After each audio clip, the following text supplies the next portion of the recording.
Hello friends, once again welcome to your channel study seminar. आज हम चर्चा करेंगे आरक्षण यानी रिजर्वेशन पर। वैसे तो ये भारत के मोस्ट डिबेटेड टॉपिक्स में से एक है। इस पर चर्चा करने का मतलब है तलवार की धार पर बहुत संभल कर चलना। मतलब समझ सकते हैं, अगर आप जिधर जिधर तरफ झुके वहीं दूसरी तरफ से आपको गालियाँ खाने को मिलेंगी। ये पक्का है, क्या कहते हैं, इस पर अगर वीडियो बनाया जा रहा है तो कुछ ना कुछ तो रिस्पॉन्स आएंगे ही। अच्छे रिस्पॉन्स भी आ सकते हैं, बुरे रिस्पॉन्स भी आ सकते हैं। मैं आपसे एक रिक्वेस्ट करूंगा कि आप इस वीडियो को किसी भावना के वशीभूत होकर न देखें, बल्कि इसको इस तरह से देखें कि क्या आपके देश के लिए सही है और क्या नहीं सही है। क्या आप अपने भाइयों के साथ या अपने दोस्तों के साथ अच्छा कर रहे हैं। मतलब आपने तो वैसे कुछ किया नहीं, लेकिन जो हमारे अंदर एक भावना बन जाती है कि ऐसा इनको मिल रहा है या मुझे नहीं मिल रहा है, या मुझे मिल रहा है उन्हें नहीं मिल रहा है, तो आपको इन सब की चीज़ों को ध्यान नहीं देना है। बस आपको ये ध्यान देना है सही क्या है, व्हाट इज़ करेक्ट। तो जैसे आप देख सकते हैं कि हम इसमें देखेंगे क्या, स्पॉटलाइट जैसे अगर समझें तो उसमें लिखा है व्हाट इज इट, क्या है, क्यों है, किसके लिए है, और इसमें चाहे एक पॉइंट और जोड़ लीजिए कि किसको मिलना चाहिए। जैसा कि हमारे यहाँ जो रिजर्वेशन, जो पहली बात मैं खुद कहूँगा कि रिजर्वेशन एक मतलब मिलना चाहिए, लेकिन जिस तरह से हमारे यहाँ दिया जाता है उस तरह से नहीं देना चाहिए। मैं आपको आखिरी में अपना भी ओपिनियन बताऊँगा। बस आपसे एक रिक्वेस्ट है कि अपने छोटे भाई से अगर कोई गलती हो आपके छोटे भाई से तो माफ़ कर दीजिएगा। मैं पूरा प्रयास करूँगा किसी की भावनाओं को ठेस न पहुँचे। मैं कहीं भी ये दिक्कत नहीं आने दूंगा। बस आपसे एक रिक्वेस्ट है कि हमारे चैनल को सब्सक्राइब कर दीजिएगा, वीडियो को लाइक कर दीजिएगा, क्योंकि ऐसे वीडियोस को बनाने के लिए कई दिनों की मेहनत चाहिए होती है इन पर चर्चा करने के लिए। चलिए शुरू करते हैं। जैसे कि हमारे स्पॉटलाइट में पहला टर्म था व्हाट इज इट, मतलब रिजर्वेशन क्या है। तो आप देख सकते हैं reservation in India is a affirmative action in India that provide historically disadvantaged groups representation in education, employment, government schemes, scholarships and politics। इसका मतलब है ये एक पॉजिटिव एक्शन है। रिजर्वेशन क्या है, एक पॉजिटिव एक्शन है भारत में जो प्रोवाइड करता है, जो मतलब हिस्ट्री मतलब इतिहास में जो ग्रुप्स या जो समुदाय दबे हुए थे, सप्रेस्ड थे। जरूरी नहीं कि उन्हें क्या कहते हैं ऊंचे वर्ग ने ही दबाया, उन्हें अंग्रेजों ने दबाया, राजाओं ने दबाया। हमारी हिस्ट्री में ऐसे बहुत सारे काम आए जहाँ पे दबे हुए थे। तो उन सबको एक बेसिक प्लेटफॉर्म, मतलब एक सबको एक समानता लाने के लिए सबके बीच में रिजर्वेशन इंट्रोड्यूस किया जाता है। रिजर्वेशन क्या है, जिससे जो ऊपर वाले हैं और जो नीचे वाले हैं उन सबको एक समान स्तर पर लाया जाए। एक समान स्तर पर लाना ही रिजर्वेशन कहलाता है। Based on provisions in the Indian Constitution, it allows the Union government and the states and territories of India to set reserved quotas और seats। जैसा कि हमारे में जो प्रोविज़न दिए गए हैं, प्रोविज़न मतलब जो अनुच्छेद की तरह दिए गए हैं कि क्या क्या होना चाहिए, क्या नहीं होना चाहिए, तो उसके हिसाब से हमारी जो यूनियन गवर्नमेंट है, यूनियन सेंट्रल गवर्नमेंट, वो डिसाइड करती है किस स्टेट या किस टेरिटरी में कितना क्या सीट है, क्या कोटा है, कैसे कैसे मिलना चाहिए, किसको एजुकेशन में कितना एडमिशन मिलना चाहिए, किस एम्प्लॉयमेंट क्या है, पॉलिटिकल बॉडी। मतलब इन सब चीज़ों को कि सबको रिजर्वेशन का सीधा सीधा ये अर्थ है कि सबको एक समानता देना और सबके बीच में समानता लाना। रिजर्वेशन तक पहुंचने पर 3 स्टेज है। अब हम उसको बताएंगे वो तीनों स्टेज कौन से हैं। फेज 1 डिस्क्रिमिनेशन क्या है, फेज 1 क्या है, डिस्क्रिमिनेशन है। फेज 2 हमारा बैड इक्वलिटी है, और फेज 3 है हमारा गुड इक्वलिटी है, जिसी को हम रिजर्वेशन भी कहते हैं। अब देखते हैं रिजर्वेशन डिस्क्रिमिनेशन क्या है।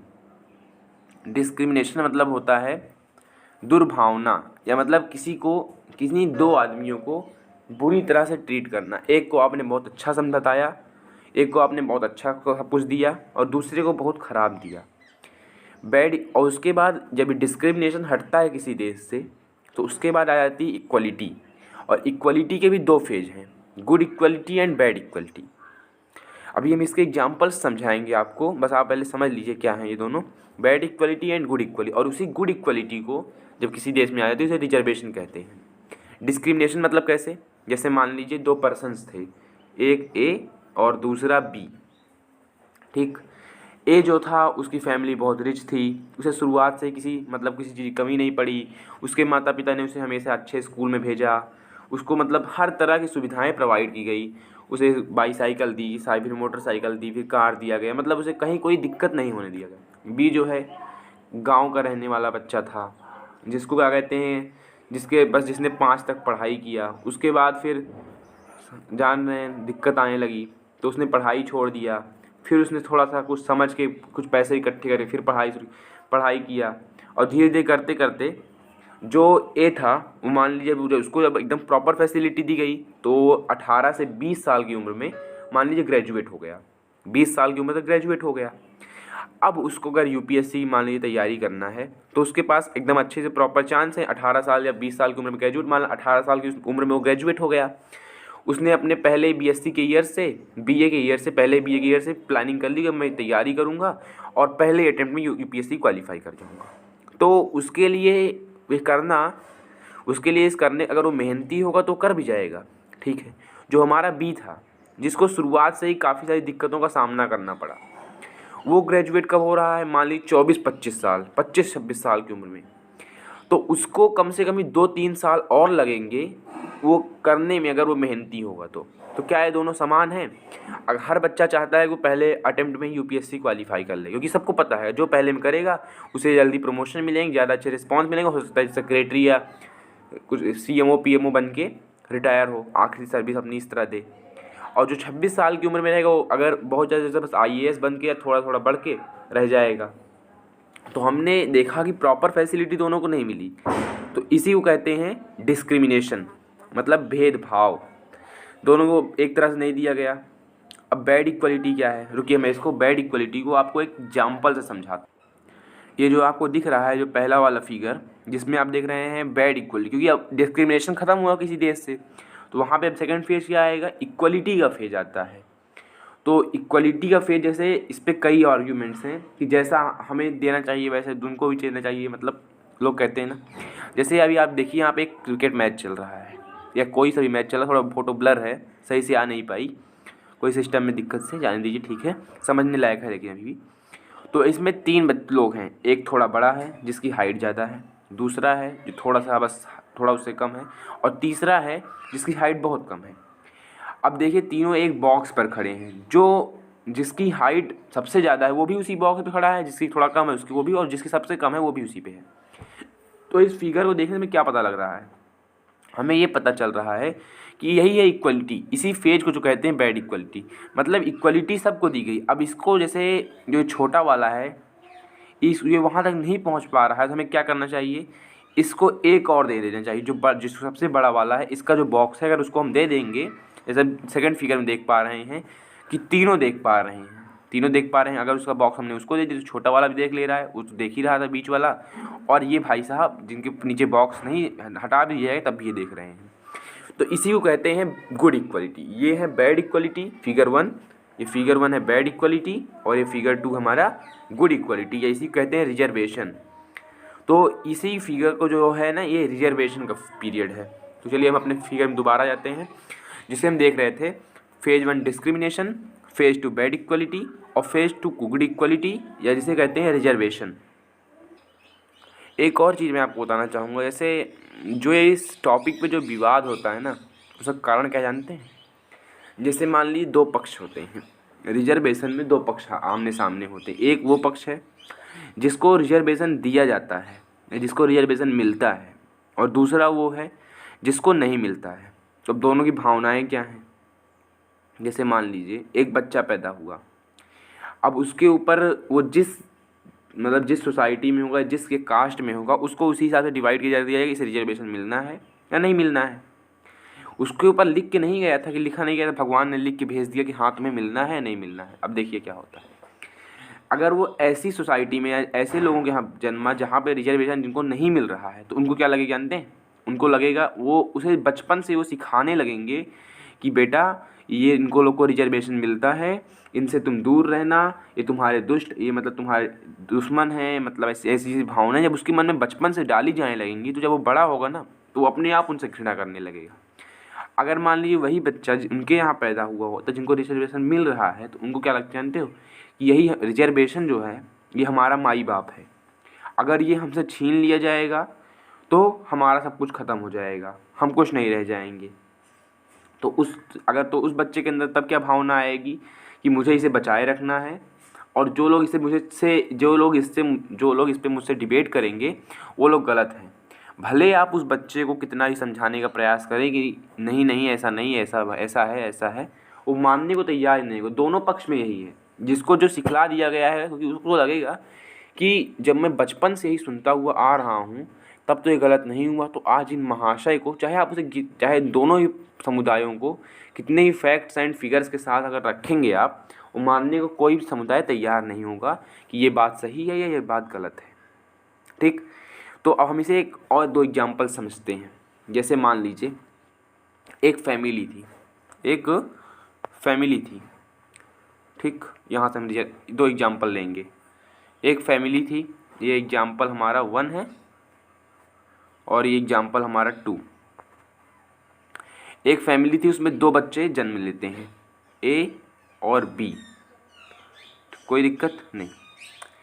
ए जो था वो मतलब बचपन से थोड़ा हट्टा कट्टा मोटा चमी बॉडी का, मतलब एकदम हेल्दी था। बी जो थोड़ा कमज़ोर था। 2 3 4 5 साल बीत गए, बी एक बार बीमार पड़ गया। बी क्या हुआ, बीमार पड़ गया। डॉक्टर के पास गया, डॉक्टर के पास उसकी मम्मी गई दोनों को लेकर के। तो डॉक्टर ने बताया कि बी को थोड़ा ज़्यादा पौष्टिक चीज़ें दी जाएँ।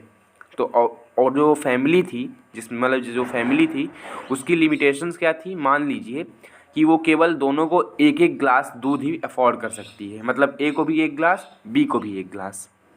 तो यहाँ पे आप क्या देख रहे हैं, ये इक्वलिटी है। हाँ भाई, इक्वलिटी है कि दोनों को एक एक ग्लास दूध दिया जा रहा है, बराबर है सब कुछ, तो ये क्या है, इक्वलिटी है। लेकिन ये किस फेज की इक्वलिटी है, ये हमारी बैड इक्वलिटी है। अभी तक तो ये गुड इक्वलिटी थी, जब तक वो बी बीमार नहीं पड़ा था तब तक तो ठीक था भाई। लेकिन बी बीमार पड़ा मतलब वो पीछे जा चुका है। अगर अभी डॉक्टर ने क्या बोला कि बी को अगर अब आप ज़्यादा नहीं देंगे तो बी मर जाएगा या बी ख़त्म हो जाएगा, जो भी है। तो जो मम्मी होंगी उन दोनों की, उसे क्या लगेगा, मम्मी है तो उनके लिए दोनों ही बेटे उतने इम्पॉर्टेंट हैं या दोनों ही बच्चे उतने इम्पॉर्टेंट हैं, बच्चे बच्चियाँ जो भी हों। तो वो क्या करेंगी, वो चाहेंगी कि अभी हम क्या करते हैं, जो ए तो पहले से स्वस्थ है तो हम ए का जो दूध है, जो ए का भी 1 गिलास दूध है, वो हम बी को दे देते हैं। अब बी को दे देंगे तो बी को 2 गिलास दूध मिलेगा और बी जल्दी स्वस्थ हो जाएगा। और अब जैसे जैसे बी स्वस्थ होता जाएगा, हम बी से उसका दूध फिर से काट के पहले बी को 1.5 करेंगे। पहले मान लीजिए 0 है, ये इसका 0 हो गया, इसका 2 हो गया, ठीक। अब इसका क्या होगा, इसमें हम हाफ माइनस इधर भी हाफ में, तो इधर क्या हो जाएगा 1.5 और इधर क्या हो जाएगा 1.5, अरे इधर मतलब सॉरी, इधर आधा इधर 1.5। और जब दोनों स्वस्थ हो जाएंगे तो आखिरी में क्या होगा कि आखिरी में दोनों को 1 गिलास दोबारा से आ गया। तो यही है रिजर्वेशन। अगर उस समय मम्मी ने बी को 1 गिलास ज़्यादा दूध ना बढ़ाया होता तो हो सकता ख़त्म हो जाता। लेकिन हमने कुछ दिन तक, क्योंकि हमें पता था कि ए पहले से स्वस्थ है, तो हमने उसका 1 गिलास दूध बी को दिया। जब वो थोड़ा थोड़ा स्वस्थ होने लगा तो उसका दूध हमने काट काट के आखिरी में फिर से किसी स्टेज पे ला दिया, दोनों को 1 1 जैसे वो पहले चल रहे थे। ये है एक इक्वलिटी, गुड इक्वलिटी का एग्जाम्पल। गुड इक्वलिटी मतलब रिजर्वेशन। बैड इक्वलिटी क्या है, दोनों को लगातार हम 1 1 गिलास देते रहते और एक समय आता कि बी ख़त्म हो जाता। एक एग्जाम्पल और समझते हैं, चलिए। जैसे मान लीजिए 2 बच्चे हैं, एक ही परिवार में जन्म लेते हैं। एक की हाइट थोड़ा ज़्यादा थी और दूसरे की हाइट थोड़ा कम थी। मान लीजिए एक हाइट इतना लंबा है, दूसरा केवल इतना लंबा है, थोड़ा ठीक, और थोड़ा कर लेते हैं इसे। अब वो दोनों ही बास्केटबॉल खेलने जाते हैं। बास्केटबॉल में जो नेट होती है, शायद से उसकी जो ग्राउंड से जो हाइट होती है वो 10 फीट है, मान लीजिए 10 फीट है, ठीक। ये यहाँ पे उसकी नेट लगी है और इधर भी ऐसे हम बना लेते हैं। तो ये हमारी नेट है। अब इसके पूरे चांसेस हैं, क्योंकि इस जो हमारा ये मान लो ए है, ये हमारा बी है, ठीक। तो जब दोनों ये बास्केटबॉल खेलने जाएंगे, जब ये दोनों बास्केटबॉल खेलने जाएंगे, तो इसके पूरे पूरे चांसेस हैं कि ए ईजिली बी को डिफीट कर देगा। क्यों डिफीट कर देगा? क्योंकि जब इसको इसमें डालना होगा, इस वाले मतलब बॉल को इस वाले गोल में डालना होगा, तो ये इसकी हाइट से कम है, क्योंकि यहाँ से इसकी दूरी कम है, तो इसके लिए आसान पड़ेगा। और वही बी के लिए क्या होगा, ये जब बी को इसमें डालना होगा तो बी के लिए तो काफ़ी ज़्यादा है, बी के लिए काफ़ी ज़्यादा है। तो ये किसका एग्जाम्पल है? हमने इक्वलिटी तो दिखाई दोनों की, रिंग जो है दोनों की रिंग बराबर करके, लेकिन एक इस तरह की इक्वलिटी है, फिर से वही बैड इक्वलिटी है। इक्वलिटी तो है लेकिन बैड इक्वलिटी है। तो अब इसका समाधान क्या है? इसका समाधान है रिजर्वेशन। इसका समाधान क्या है? रिजर्वेशन। हम क्या करें? मम्मी को क्या करना चाहिए? अब फिर मम्मी को इंट्रोड्यूस कर रहे हैं भाई, ये मम्मी से बहुत लगाव होता है सबको। अब मम्मी को क्या करना चाहिए? जो बी की जो रिंग थी, जिसमें बी को डालना था, उसकी हाइट उसी के अकॉर्डिंग वाइज, जैसे मान लीजिए यहाँ तक ए पहुँच रहा था, उसकी रिंग इतना थी, तो यहाँ से यहाँ तक की जो हाइट है वही बी के लिए भी होनी चाहिए। ये हाइट मान लीजिए 5 फीट्स है, कि मतलब ये ए जो है ये 5 फीट का है, रिंग 10 फीट की है, तो दोनों के बीच डिस्टेंस कितनी हुई? 5 फीट। और वहीं पे जो इसके लिए 4 फीट है, मतलब बी 4 फीट का है और रिंग तब भी 10 फीट का है। तो हमें क्या करना चाहिए? जो बी के लिए जो नेट है, जो जिसमें बी को ड्रॉप करना है बॉल, उसकी हम हाइट कम कर देते हैं, उसकी क्या करते हैं? 9 कर देते हैं, 9। ऐसा ही होता है हमारे एग्ज़ाम्स में, ऐसा ही किया जाता है हमारे एग्ज़ाम्स में, जिससे दोनों को एक प्रॉपर फील्ड मिल सके। अब देखिए इस पे आर्ग्यूमेंट्स क्या हैं, जैसे मान लीजिए, ठीक, मान लीजिए एक एग्ज़ाम हुआ, कोई सा भी एग्ज़ाम हुआ, उस एग्ज़ाम में क्या हुआ? 2 बच्चे बैठे, एक जनरल कैटेगरी का था, एक SC ST का था। जनरल के लिए उसमें कट ऑफ गया 100 का, SC ST के लिए 85 का, या 85 का 80 का मान लीजिए। जनरल के लिए 100, SC ST 80, ठीक है। मान लीजिए जो जनरल कैटेगरी का एक बच्चा था, उसको कितने नंबर्स मिले? 98। कितने?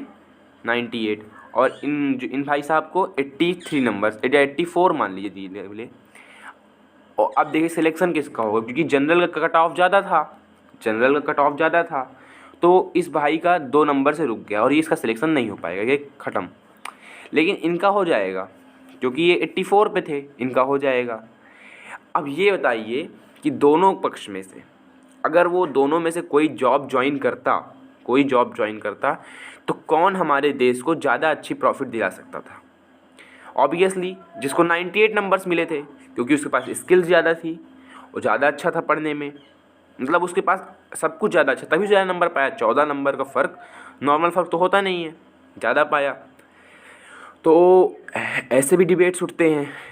और दूसरा जो आखिरी मैंने कहा था, मेरा ओपिनियन क्या है इस क्षेत्र में, मेरा ओपिनियन ये है कि हमारे यहाँ रिजर्वेशन, जैसे मैं कहा था ना, रिजर्वेशन होना चाहिए, ऑब्वियसली रिजर्वेशन होना चाहिए, लेकिन रिजर्वेशन को जिस तरह हमारे यहाँ दिया जाता है इस तरह नहीं देना चाहिए।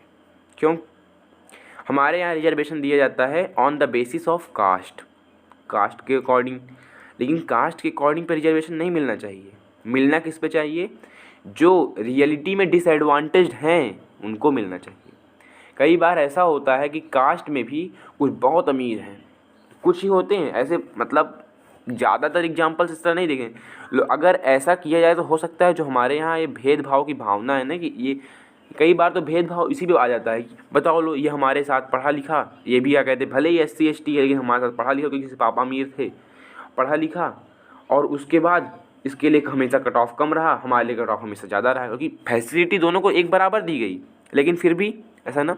तो हो सकता है अगर ऐसा किया जाए तो मेरा क्या मानना है कि मान लीजिए जो रियलिटी में बिलो पावर्टी लाइन जो BPL हैं, उन्हीं को रिजर्वेशन मिलना चाहिए। मतलब एक आप फिक्स कर लीजिए, गवर्नमेंट ऑफ इंडिया को एक फिक्स करना चाहिए कि ये इतनी लाइन है, इसके नीचे चाहे कोई जनरल कैटेगरी का हो, चाहे OBC हो, चाहे SC हो, चाहे ST हो, या कोई सी भी जाति हो, जो इस लाइन की, जिसकी फैमिली इनकम है, जिसका इनकम इस लाइन से कम हो या इतने रुपए से कम हो, उसको हम रिजर्वेशन, उसको हम फैसिलिटीज़, उसको हमेशा प्रोवाइड करेंगे। और जिनकी भी इससे ज़्यादा हो गई है, चाहे वो OBC हो, SC ST या जनरल हो, उनको हम रिजर्वेशन नहीं देंगे। अगर ऐसा किया जाए तो हो सकता है कि हमारे जो समाज में जो ये भेदभाव की भावना इतनी बढ़ गई है, वो कम हो जाए। तो आज के लिए बस इतना ही। मैंने अपना पूरा प्रयास किया है कि मैं किसी भी पलड़े में ना जाऊं। अगर आपको ऐसा लगा हो तो माफ़ कर दीजिएगा।